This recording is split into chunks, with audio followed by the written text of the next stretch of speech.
도심 한가운데 야생 멧돼지가 나타났습니다. 아파트 지하 주차장 곳곳을 누비고 다니더니 결국 소방대원의 포획망에 잡혔습니다.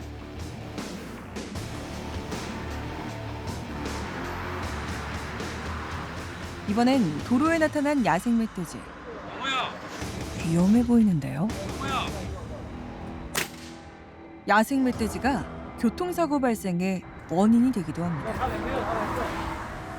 농민들도 피해를 호소하는데요. 이렇게 돼지가 다 뜯어먹은 거야. 저우에도 다 꺾어진 거 봐봐. 이렇게. 처음에 연말할 때부터 애기부터 키우잖아요. 그 스트레스가 말도 못해요. 아주 자다가도 뻘떡뻘떡 일어날 정도로. 우리 속상한 거야.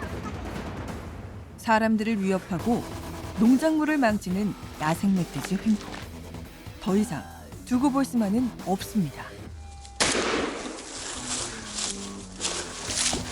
왕성한 번식력과 천적이 없는 상태로 개체수가 많이 증가했습니다. 그리고 또 산에 먹이가 부족한 경우로 먹이를 찾아 이동하는 과정에서 자연스럽게 사람과 접할 경우가 많아졌고,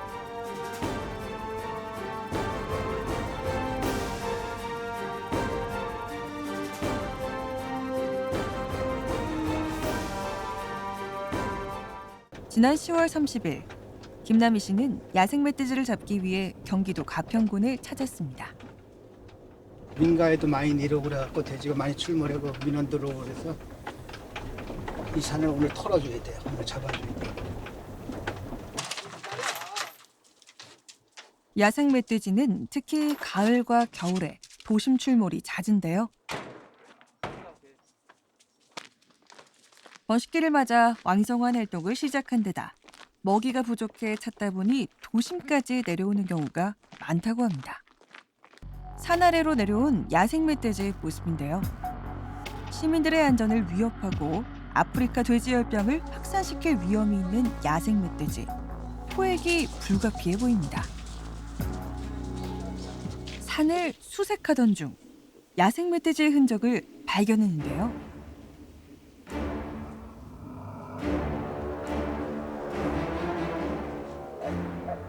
개들이 짖는 소리가 들립니다. 멀지 않은 곳에서 야생 멧돼지가 발견된 것 같은데요. 서서히 포획망을 좁혀갑니다.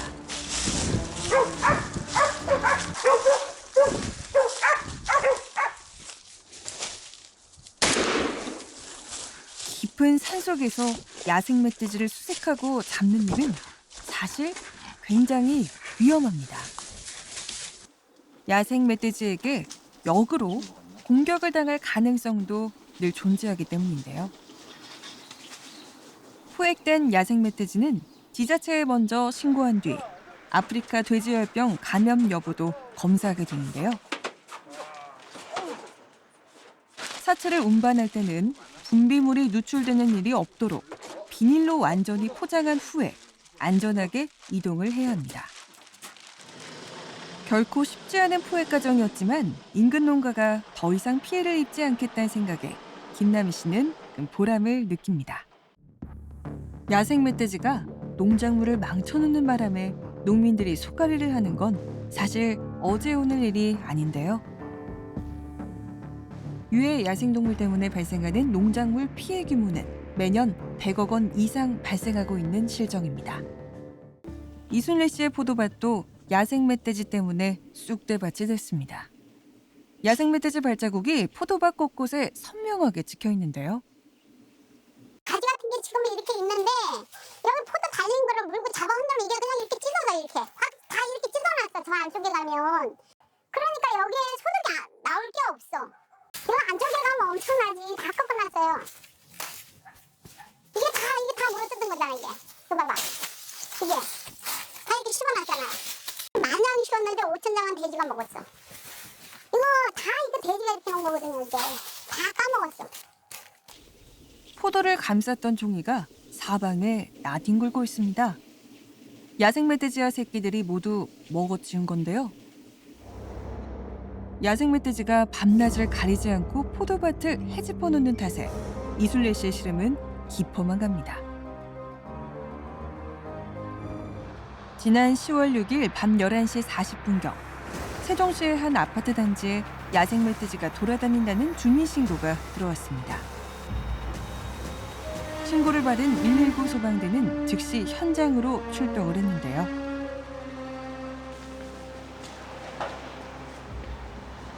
경찰과 유해동물 포획단도 함께 출동해 수색을 펼쳤습니다.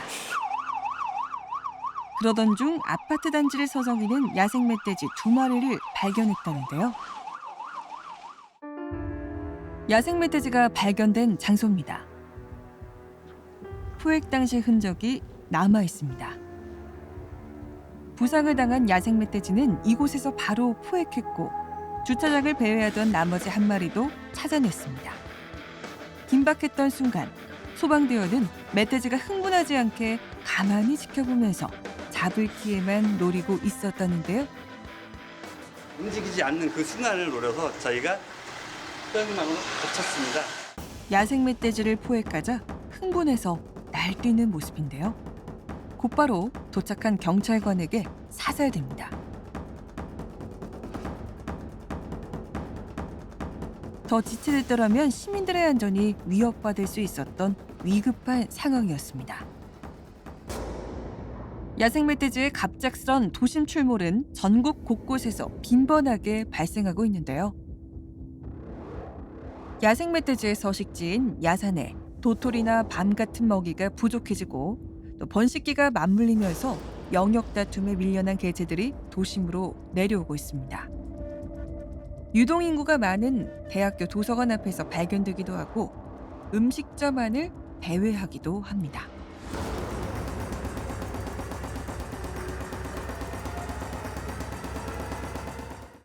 지난 10월 25일 새벽 1시경 광주에 있는 순환도로에도 멧돼지가 출몰했습니다. 당시 사건 현장의 모습인데요. 바로 옆으로는 차들이 속도를 높이며 주행하고 있어 아주 위험한 상황이었다고요. 야생 멧돼지 발견 직후 소방대원이 포획을 시도했지만 쉽지 않았다고 합니다.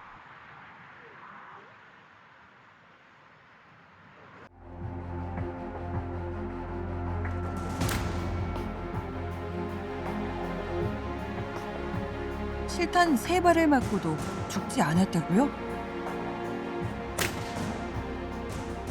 실탄을 3발을 발사했는데요.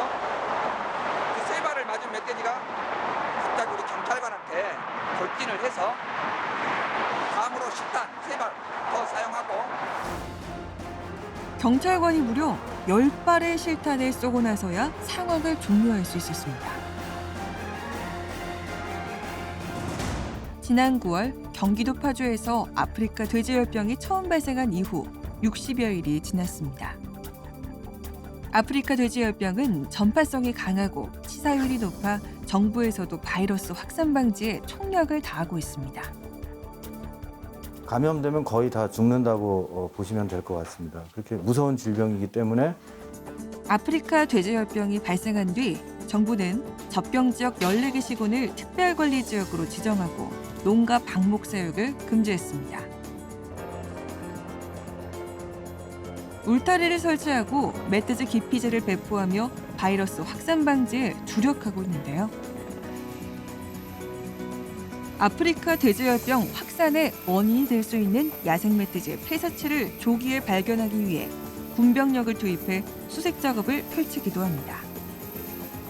국립환경과학원은 전국 곳곳에서 채취된 멧돼지 조직이나 분비물 시료를 검사하고 분석하고 있습니다. 멧돼지 시료를 채취하거나 폐사체를 매몰한 뒤에는 주변 방역 작업도 철저히 해야 합니다.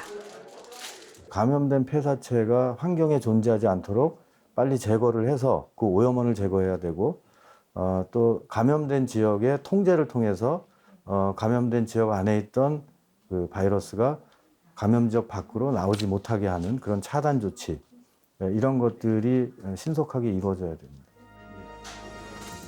아프리카 돼지열병의 확산을 막기 위해서는 조기 신고가 중요한데요.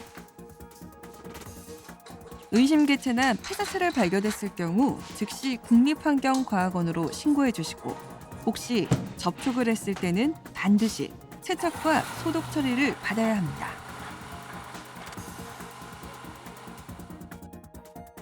또 돼지고기나 돼지고기 가공품 등은 아프리카 돼지열병 바이러스에 오염됐을 가능성이 있습니다.